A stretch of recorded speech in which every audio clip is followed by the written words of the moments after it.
আমি আইনের আশ্রয় নিয়েছিলাম। তো সাংবাদিক যারা আছেন, বিনোদনের যারা সাংবাদিক, এদের ভিতরে গ্রুপিং হয়ে গেছে। এরা পছন্দ করে নিচ্ছে যে এই নায়ক মান্না আমার গ্রুপের, বা রিয়াজ বা ফেরদৌস বা শাবনূর বা মৌসুমী, এরা গ্রুপ অনুযায়ী নিউজ হচ্ছে, কিন্তু অরিজিনালি যেটা নিউজ হওয়ার কথা সেটা হচ্ছে না। আসলে আজ থেকে 25-30 বছর আগে আমাদের মুরব্বীদের কাছে যা শুনেছি, যারা আমাদের দেশে শিল্পী ছিলেন বা আছেন এখন যারা, এটা অনেক পার্থক্য হয়ে গেছে, অনেক ব্যবধান হয়ে গেছে। এখন সাংবাদিকতা যারা সাংবাদিকদের সঙ্গে তারকার, হ্যাঁ, ব্যবধান হয়ে গেছে। এখন মেইনলি গ্রুপিংটা চলছে, যে আপনার সাথে আমার গুড রিলেশন, সুসম্পর্ক, আপনি আমার সম্পর্কে একটা ভালো নিউজ করছেন রিলেশনের কারণে, কিন্তু আরেকজনের সাথে আমার সুন্দর সম্পর্ক নাই, আবার খারাপ সম্পর্ক নাই, সে তো একটা নিউজ করে দিচ্ছে। তো সাংবাদিক যারা আছেন, বিনোদনের যারা সাংবাদিক, এদের ভিতরে গ্রুপিং হয়ে গেছে। এরা পছন্দ করে নিচ্ছে যে এই নায়ক মান্না আমার গ্রুপের, বা রিয়াজ বা ফেরদৌস বা শাবনূর বা মৌসুমী, এরা গ্রুপ অনুযায়ী নিউজ হচ্ছে, কিন্তু অরিজিনালি যেটা নিউজ হওয়ার কথা সেটা হচ্ছে না। আমি করি ব্যর্থ সবাই না, এর মধ্যে কিছু কিছু আছে, আবার কিছু কিছু সাকসেসও হয়েছে। তো সাংবাদিক, ফিল্ম যারা আর্টিস্ট আর বিনোদনের যারা সাংবাদিক, ফিল্মের যারা সাংবাদিক, এদের সাথে বেসিক্যালি আমাদের রিলেশনটা হচ্ছে বন্ধুর মতো, সুন্দর সম্পর্ক। মারামারি হচ্ছে, ঝগড়াঝাটি হচ্ছে, মান অভিমান হচ্ছে, কিন্তু ইদানিং লক্ষ্য করছি যে বেশি গ্রুপিংটা হচ্ছে।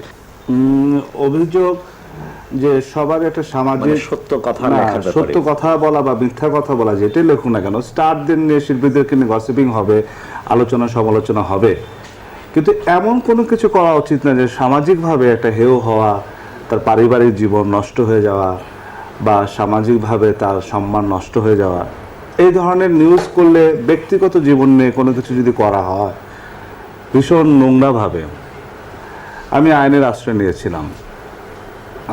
আশ্রয় নিয়েছিলাম এই কারণে যে আমার পারিবারিক জীবন, আমার সামাজিক মর্যাদা যাতে নষ্ট না হয়, প্রবলেম না হয়, এবং আমি বিবাহিত, আমার স্ত্রী, সন্তান,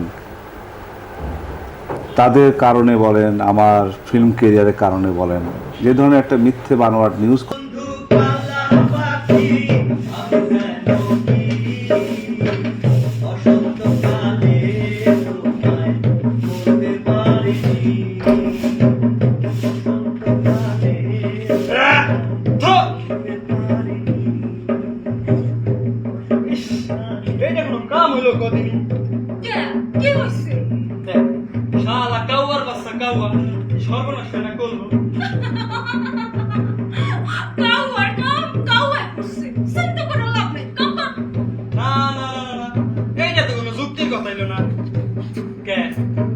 রাস্তার মধ্যে পার্কে যেখানে সেখানে দামি দামি সাদা, কালা, লাল, হলুদ গাড়িগুলো যে দাঁড়াই থাকে, ওইগুলোকে চোখে দেওস না শুয়া।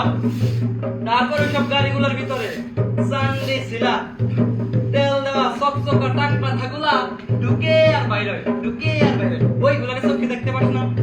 সাদা কাউয়ার বাচ্চা কাউয়া। এখন সহজ হিসাব তুই বুঝিস না। ওই সব সাদা কালা গাড়িতে যারা চড়ে, তখন বেশিরভাগ হয় দন্তদার, না হলে পুষ্প। সব তুই ওপর মা দেখা। তোমার প্রতি সন্তুষ্ট হইয়া আমি তোমাকে 510 টাকা প্রদান করিলাম। এই ধরো ধরো, রাখিয়া দাও, ধরো ধরো। Thank you very very much জনাব। 10 টাকা জনাব, কি এত মাত্র 10 টাকা? যাহা দিয়াছি তাহাই রাখিয়া